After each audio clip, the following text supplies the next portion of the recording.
What is up, IDP Army? What's up, fantasy football fans? It's your man, Jordan Rains at 50 Shades of Drunk. You already know on Twitter. And this is the IDP Army podcast. Today, we are going to be doing a mailbag episode. I'm pulling some questions from the Discord. I'm pulling some questions from Twitter. I'm pulling questions from Facebook.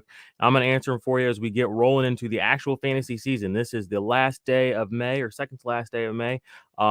And we're rolling into June, which is full fantasy season. So it's going to be a great show. Stick around. Let's get to it, baby.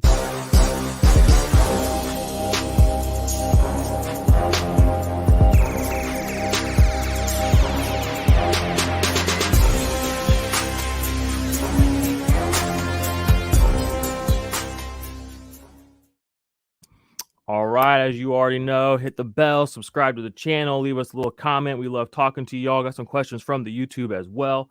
But yeah, before we get going, I want to tell you guys, make sure you check out our sponsor of this show, which is Underdog Fantasy for this summer.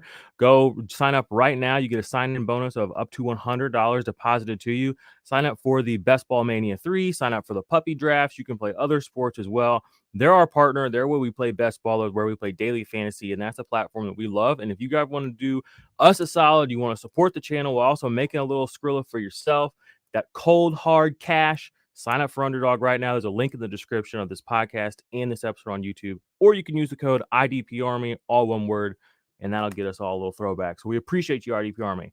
All right, so this is a mailbag episode, so I'm going to focus on some questions that I pulled from the various spots and maybe even some for the live stream. I see we have a question. Oh, we got my man Hustler in here. What up, Hustler? Y'all, if you're watching this, go check out Hustler's channel. He's a real G. He knows what's up.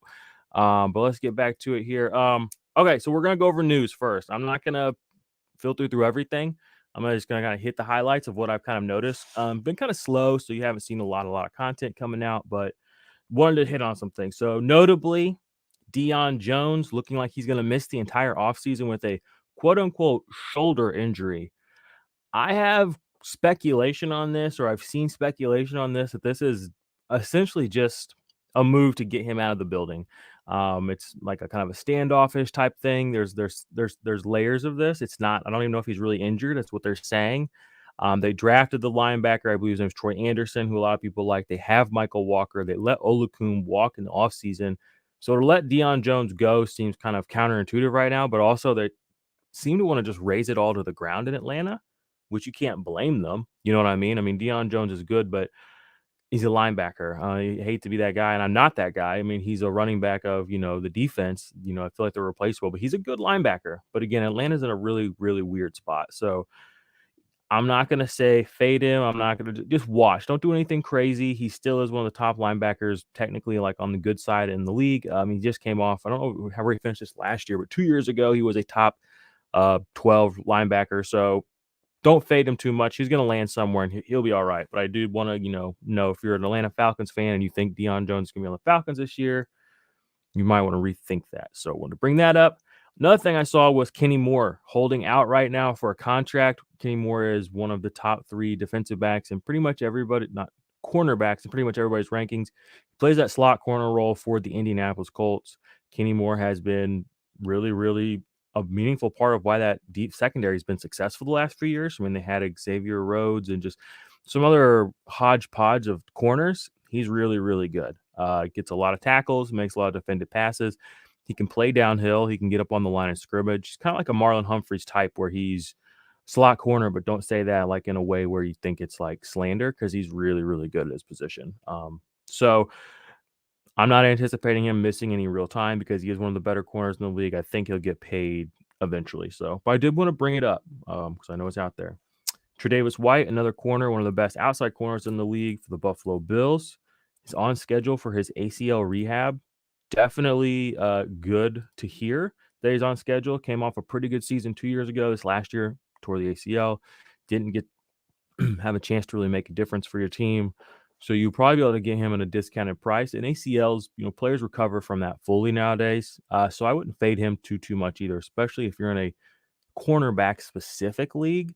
Tre'Davious White is going to continue to, play at a high level, probably in the NFL for a while. He's not like a Stephon Gilmore where I forget what happened to his knee or whatever, but it was like bad. And I mean, you haven't really heard his name since he won Defensive Player of the Year much. So this is not that. Just want to put that out there in the world. In other cornerback news, and now I'm actually looking at my notes here, my next 2 bullet points are corners, which is kind of funny. But J.C. Horn was a rookie last year, that the first round rookie, first cornerback, I believe, taken off the board by the Panthers last year. Injured himself, I believe it was week 6 or 7. Was having a pretty good season this year. But he's a full go right now, quote unquote, from him, his camp, the news that I saw. That's good. That's what you want to hear. The defense on the Panthers needs him to be okay. You know what I mean? He was built kind of as a big play guy, kind of a bully at the defensive back position, kind of like built like a safety, kind of like a Jalen Ramsey, built up kind of like a safety, but still a great outside corner. And so that team definitely, you wanted to see a full year of development rolling into year 2. Injury, okay, we'll take it. I mean, it's good to hear he's full go, and it's not. I don't think he's like lost his starting job or anything. And he could really develop into a really good corner. So that's good to hear. And then the Ravens signed Kyle Fuller. A couple of years ago, Kyle Fuller, when he was on the Bears, was a lot better for fantasy and just a lot better in general. Not a good year last year with the Broncos, but the Broncos' entire defense was kind of just meh last year, if we're being honest. Meh at best, meh on a good game. So, getting him to play where he doesn't have to be necessarily the second or first or even the second best corner on his team, going to the Ravens where Marcus Peters exists, where Marlon Humphreys exists, where now they add Kyle Hamilton exists, Chuck Clark's still there. He's not necessarily going to have to probably do so much. So, again, in a cornerback specific league, he's probably going to be a player you're going to be able to get easily, and he's probably going to get some good playing time, and there'll definitely be chances for him to make points in that division, with a lot of high flyers, Joe Burrow, Deshaun Watson, asterisk by that one. We're still not sure how much time he's going to miss, if he's going to miss time, etc. But theoretically, for the next couple of years, should be a high-flying division with Lamar Jackson, Joe Burrow, Kenny Pickett, question mark. Got to ride for my guy. Go Pickett! And then let's see here. Any other news that I have? Okay. Well, I did have one other thing, but I'm actually going to transition that when we go into the next segment of the show, which is going to be the actual mailbag, the questions that I have. I have about 4 or 5 different questions or things that I've been talking to people about. Want to bring them up here on the show. So stick around. We'll get to that in just a second. Hey, IDP Army. Hope you guys and gals are enjoying the episode we have for you today. We want to take a little break and tell you about our partners at Underdog Fantasy. Use the link in the description or the code IDP Army when you sign up. They're going to give you a deposit match bonus of up to $100, and you can play all kinds of sports on Underdog Fantasy, not just NFL. They have NFL, NBA, MMA, PGA. They have everything. If you're into any sport, they generally have something there for you. Go check them out. Tell them we sent you. Go sign up for the Best Ball Mania 3 draft. That is their giant draft that they have every year. Best Ball draft. The winner of that this year is going to win $1 million. The total prize pool is $10 million. We've got content on the channel for it. We have episodes of the podcast for it. We have rankings for it. Go sign up for Underdog Fantasy. That's where we play best ball. Hopefully we will see you in a draft. Thanks, and now back to the show.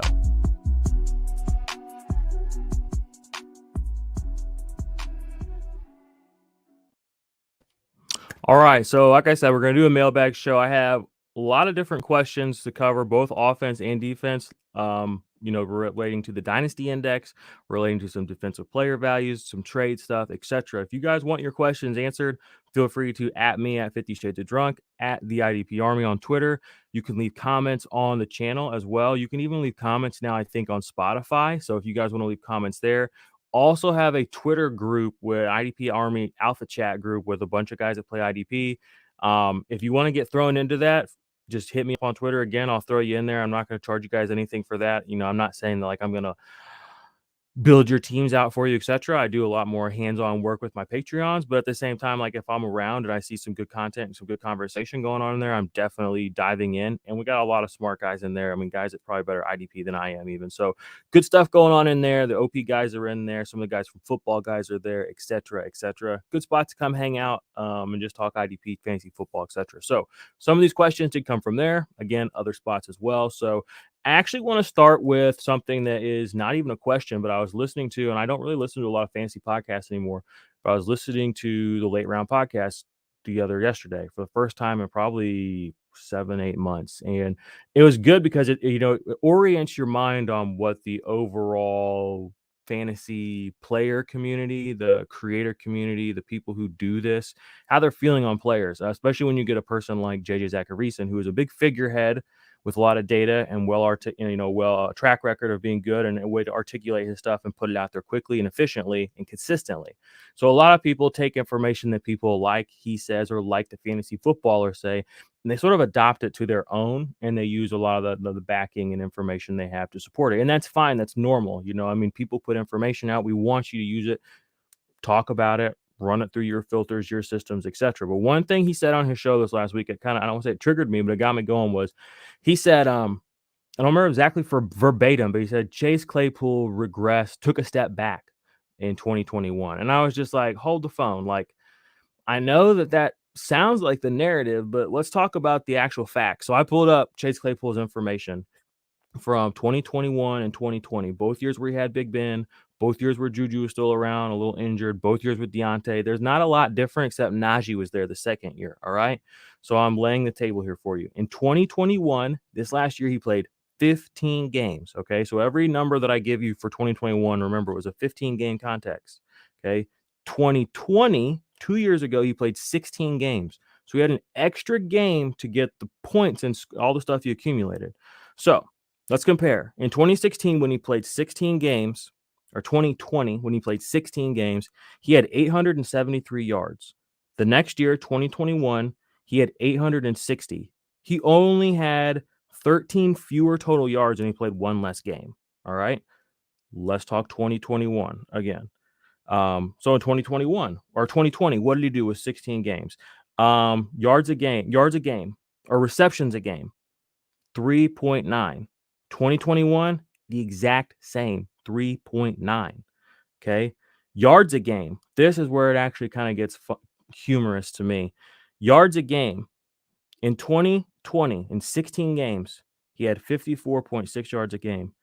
The next year, this last year, the year that JJ Zachariason said he took a step back, 57.3 yards a game. More yards per game. The major difference, he had more rushes too this last year than his rookie season. All right. The major difference was the touchdowns. As a rookie, he had 9 receiving and then he had 2 rushing. He had 11 total touchdowns as a rookie on, quite a few touches. I believe, what was his total targets? He had 109 targets in 2020. 2021, he had 105 targets. Again, he played 1 fewer game. And if he would have played that game, he would have had almost, 3.9 targets per game, almost the exact same. But he only had 2 total touchdowns last year compared to 11 the year before. So when people say he took a step back, that doesn't, when I say people, JJ Zachariason, when he said that, it didn't make sense to me because his touchdowns regressed, yeah. But the player, he put up almost identical per game numbers. Now, I'm not going to, I don't have a deep spreadsheet of yards per route run and down and distance and stuff like that. I'm not Dwayne McFarland. I'm not Matt Harmon. I'm just me. All right. But I'm a basic guy. And when I hear somebody that smart say something like that, and I look at the stats, the numbers that you would generally look at to say compare X to Y, and they look the same, I'm going to bring that up. So don't sleep on Chase Claypool. I think he's way, way, way, way, way, way, way undervalued right now in Dynasty. He's massively undervalued in best ball as well. And don't hype him up. Keep it between us because I want you to win.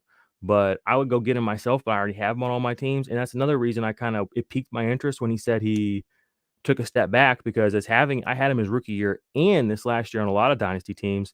And I remember it didn't feel very different. Watching the games didn't feel very different. It was just the touchdowns weren't there. And, when he said that, it made me go look and do a little research, and that looks like exactly what it was. So I'm here to tell you, God bless anyone that tells you to fade Chase Claypool or tells you that he took a step back. And maybe he did in some auxiliary metric that I don't give a damn about. But on most of the metrics that you would usually look at, he literally was lockstep with his rookie season, except the touchdowns. And if you go back 2 years ago, people said his touchdowns were going to regress backwards. So in reality, he basically just did exactly what he should have done, in my opinion. So Again, I'm a known Steelers stan, so don't hold it against me, but you heard it here first. Chase Claypool, don't sleep on him. All right, let's move on to the next one. This is where we really get into the mailbag part. I had a trade question, and it was on one of the YouTube videos. I don't remember who said it. I'm sorry, I should write that stuff down next time. But the question essentially boiled down to a trade between a player. He was saying, should I take Jaron Curse in a 3.8 in a dynasty rookie draft or startup, or not startup, the rookie draft, or Kevin Byard?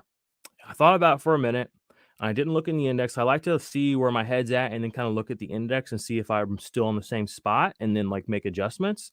And I told him Kevin Byard. So I went and looked in the index and I was still on it. Kevin Byard's a good bit older than Jaron Curse, but he has a track record of being a very, very, very good safety, top end type of safety.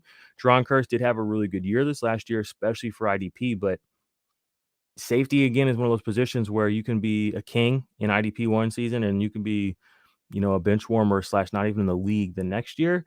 And a guy like Kevin Byard, who has been all pro, who's made a difference for a long time, I'm just going to keep riding with him at the safety position because they age gracefully. Go look at Harrison Smith, go look at Jordan Poyer, and I'm going to ride with him. And so then I checked the index to see how I felt about it, because a 308 literally doesn't mean anything to me. Like, it means literally nothing to me. And I looked in the index, and Kevin Byard, I have him in tier 4 of the IDP index, and Jaron Curse I had in tier 6. So it made sense. It checked out. My process checked out to where my head was at. I felt good about that. So my guy, there's your answer. Thought that was a good question, and interesting. It's safety for safety, DB. But I know the younger prospect is going to look good. But I think you're just I would stick with Byard because you have a known commodity with a much longer track record of success. So that's where I went with that one. There was another question on the YouTube channel that said, when do I start taking IDP players in a PPR redraft? And then he gave a little more context here.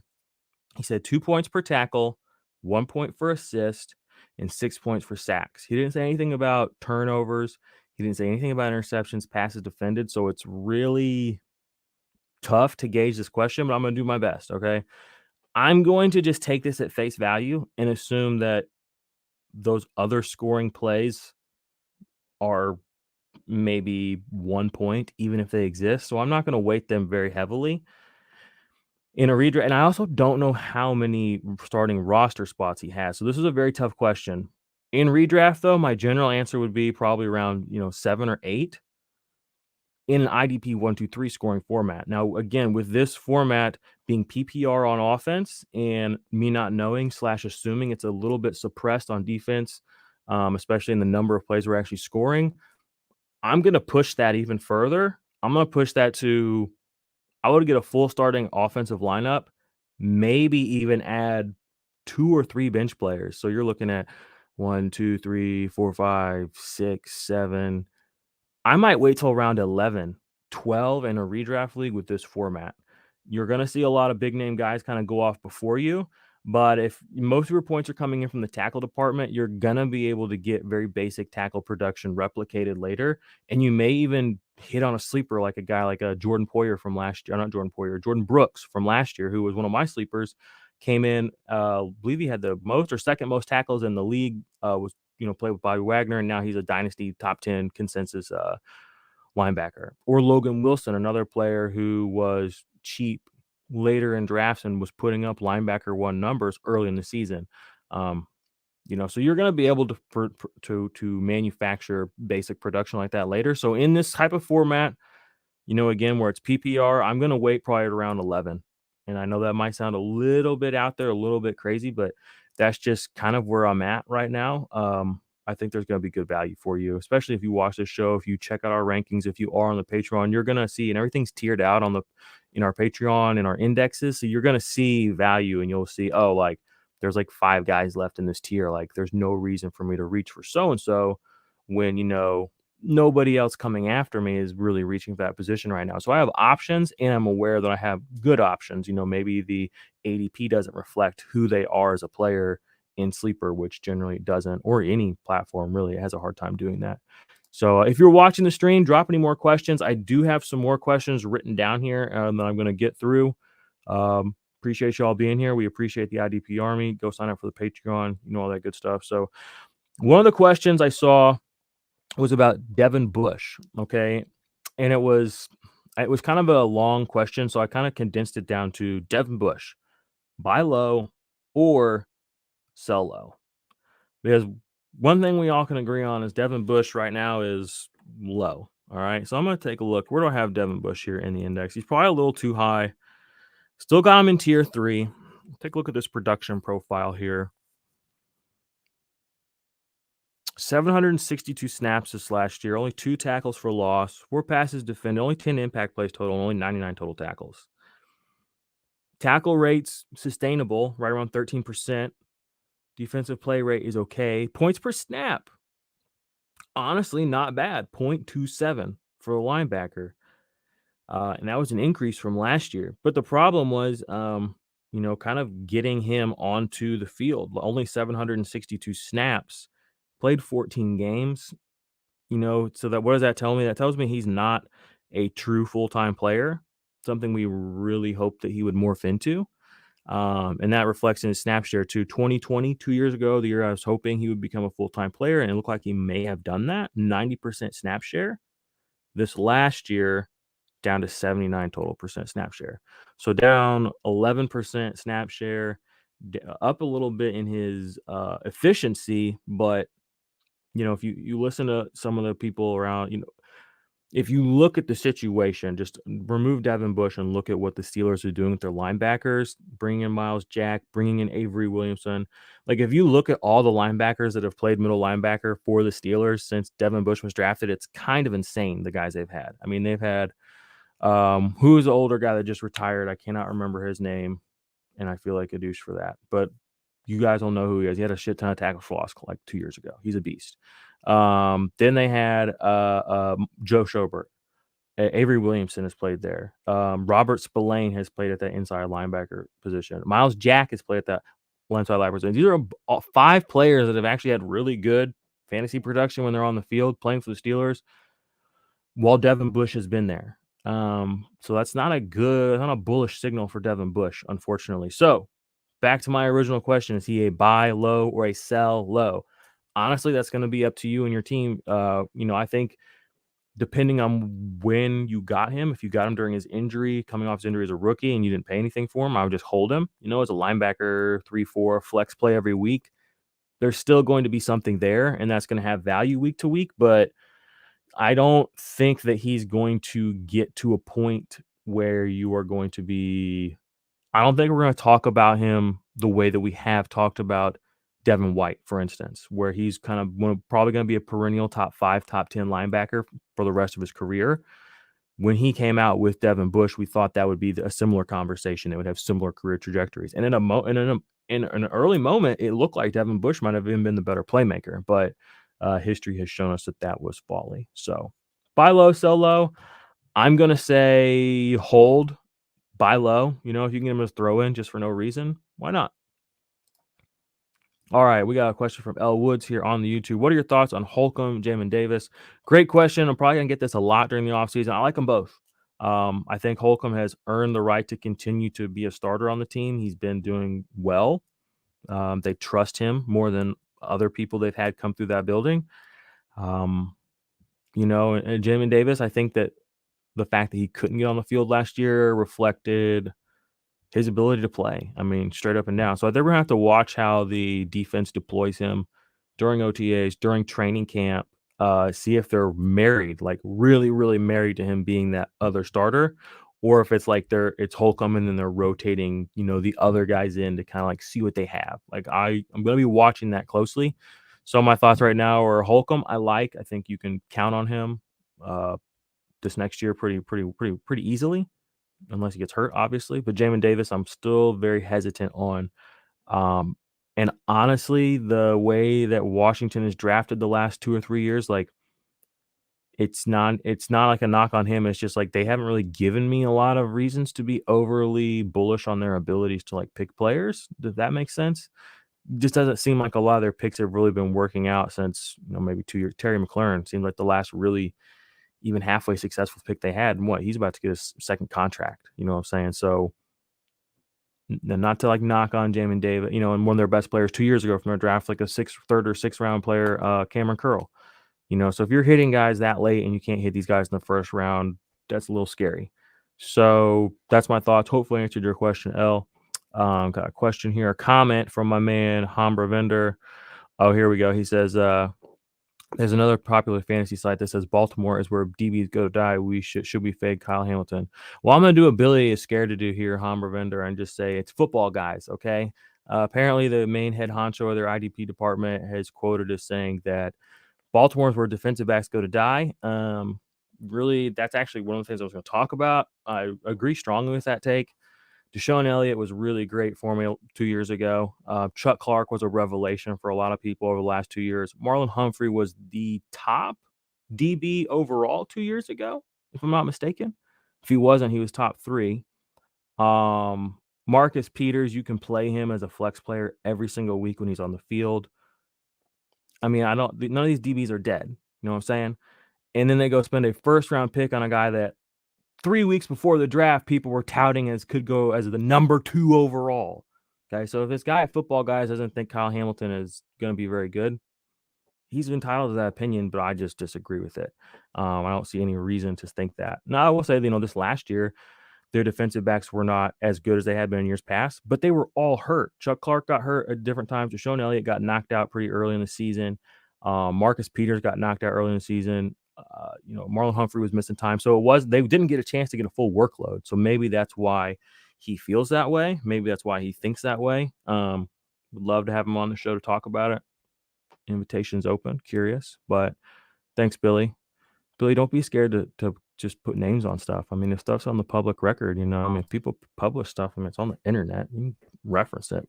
You shouldn't be scared of that. My guy, come on. All right. Last thing, okay, and this came in from somebody who's a subscriber to the Dynasty Index, and this was a good question. He asked me about my ranking. So I had in the Dynasty Index, I had Josh Jacobs and Antonio Gibson in tier 2, as well as Javonte Williams and DeAndre Swift. I had them behind Gibson and Josh Jacobs, though. And he asked me, he's like, why do you, this has seemed very counterintuitive compared to a lot of analysts and a lot of stuff I see. And I'm like, that's fine. Like I said, I just told you guys earlier, like I don't listen to the overall fantasy people. Like I kind of do to get a little taste, but I find that it's best to just kind of reach your own conclusions and just, try to sift out the good from the bad, shall we say. So, I don't care if people have Swift as their top 3 dynasty tied running back. That's never going to be me. Okay. Like that will never be me. And that's cool if they do that. But I just wanted to point out to him, I said, Josh Jacobs and Antonio Gibson. Jacobs has 3 seasons in a row now where he's gone over 200 touches pretty healthily. Yeah, he gets banged up and stuff, but guess what? He goes back out there and drops his other shoulder instead, Jordan Howard style. Okay. Like he doesn't come off the field unless they force him off the field. Okay. Antonio Gibson played all last year with a broken fucking foot. He had like 250 some odd carries, 260. He had like the second or third most carries in the league. And you hear these guys on the underdog shows and on the PFF shows disparaging him, like he can't handle a workload and like a 3rd or 4th round running back's gonna take his job away. I'm like, they trusted this man with the entire fucking team on a broken foot last year. Come on, like put your little metrics away and just look at what's happening. Okay. But obviously, like it's going to be okay for Antonio Gibson. But for the sake of the argument, he asked me, Javonte, Swift, why aren't they higher? I will give you talent wise. Yeah, they're both a lot better, but they're also in different situations. Javonte just went a 50-50 split. Like literally, I've never seen a split so 50-50 as I saw with Melvin Gordon last year. We don't know that that's going to change at all. We don't know that at all. Okay. So why would I make that sort of assumption that he's going to get some sort of larger workload? He was great with what he had last year. What he finished top 22, 23. That's a great spot. That means there's upside. Let's say Melvin misses a couple of games. Let's say he gets a couple more touchdowns. Boom, boom, boom. I mean, you're pushing top 12. Love that for him. But the reality is if you still have Melvin Gordon there, who has now outlasted Todd Gurley, who, has now looks like he's going to outlast Zeke at this point. I mean, fuck, he may outlast Derrick Henry, if they keep giving him all those runs. And it's Melvin Gordon. Like, he's not bad. I don't know. Like, he's pretty good running back. Sometimes he fumbles a little bit. Ain't no big deal. All right. Get off my man back. You all right? All right. But I just wanted to point out, for the sake of the talent and the age, I did swap them. And the reason I felt okay doing that, I don't feel like I'm moving back on my morals and kind of my overall stance, is they're in the same tier. Okay. So I have a pretty big, my tier 2 running backs is pretty big because there's it's not quite the dead zone, but I mean, some of these guys, a top 13 running back, cool. But I mean, that same guy could finish top 4. So I kind of have this pretty big tier of running, like, this tier of tier 2. So I had them a little lower. I moved Swift and I moved Javonte up just a little bit to get them above Jacobs and above Antonio Gibson, because those guys do have more wear and tear on them. I'll give you that. And they do have, the narrative around it is a little scary. Fine. I'll conform slightly to the overall bearings of the fantasy football narrative gods. But same tier. And if it's me on the board, I ain't taking Swift. I ain't taking Javonte. Just being honest with you. I'll wait another round or two because Josh Jacobs is going to get a ton of cheap touchdowns this year off of the back of Devontae Adams. All right. Antonio Gibson, I don't know who they drafted as their second running back. But again, the team gave him 200 some odd carries with a broken foot last year. All right. Like, things are going to be okay for those two. I don't understand why we are fading them quite as much as we are. But I appreciate the fellow who brought that up. I don't remember your name, my guy. I'm sorry, but thank you for bringing that up because it was an interesting exercise for me to go through in my head. Like, why do I have these guys a little bit more ahead of them? And again, I did move them. I don't feel like I went back on my principles on that, but I do think it's a fair argument given wear and tear and age. Now, again, with Jacobs and Gibson, we have a little bit more of a resume of long-term success. Gibson, yeah, we got some long runs. We got some, 18 catch games, whatever. Javonte, we got some big runs. Awesome. Love that for them. Let's get them fuckers, 18, 19 touches a game, like we're talking about with Gibson and Jacobs. You know what I'm saying? Every game, we might, then maybe I'll feel a little bit stronger about it. Maybe we'll move them up a tier. So, guys, girls, ladies, gentlemen, thought that was a pretty fun episode. I need to do more mailbag episodes, and actually I do plan on doing more mailbag episodes. So get at us. I already told you I was supposed to do that, so I'm not going to repeat it. I will say this. For the next 2 months, myself and the OP boys will be doing a joint pod. We're basically going to do alternate. 1 week it'll be OP, 1 week it'll be IDP Army. Same show. It'll be all 4 of us, and we're going to cover the divisions. Yes, I know everyone else is doing it. That's great. We're going to do it different. We're going to do it better. We're going to do it awesome. Join us. We're going to go through every team and every division, offense and defense. All right. Not just offense, not the same rehashed nonsensical bullshit you always hear everywhere else. We're going to cover the defensive side too. We're going to give you our sleepers. We're going to give you some players that we are drafting, players whose ADPs do not match what they could be. And we're going to have a good time doing it. We're probably going to make some fireball bets. We're probably going to give away some merch. We're going to have a good time. And then we're going to try to, on top of doing that for the podcast video, we're going to try and cut those up into episodes based on the team and then get those on the YouTube channel. So, doesn't that sound like a really nice thing of us to do for you guys? I think pretty cool. So do me a big favor, go subscribe to our Patreon, thumbs up this video, share it, like it, do everything you can. Give us that cold hard cash because we're trying to grow this business. I want to do this shit full time, 3 years deep, putting out a lot of cool content, meeting a lot of awesome people.